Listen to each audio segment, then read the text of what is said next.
The Great Fear of 1789 was a period of time in France at the start of the French Revolution, between July 14, 1789 and August 5, 1789.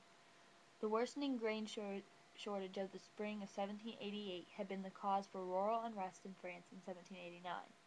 Peasants were living under the impression that armed men were roaming through the countryside and were going to march through their villages and destroy all of the grain.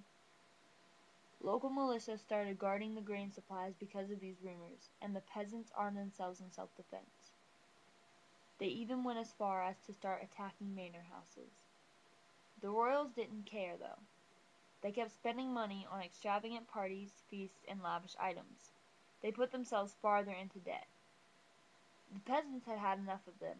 They stormed the Bastille prison on July 14, 1789, looking for gunpowder. The Bastille was destroyed, torn down brick by brick. People were running around the streets, cutting off others' heads and putting them on poles, and then marching around town with them. The guillotine was also used at this time. It was the machine that was used to behead Louis XVI and Marie Antoinette. Despite all of the craziness of the Great Fear, it did have some rewarding effects on France. On August 4, 1789, the nobles gave up their rights and their titles. This led to a new balanced class structure and a tax decrease. More people became average instead of the majority being poor. The government became more stable and could rely on itself to produce the necessities.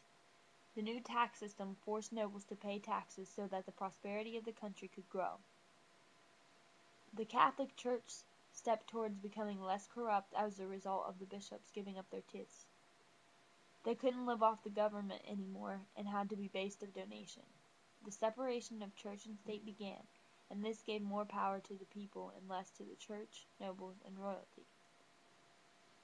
Because of the Great Fear, order returned to France.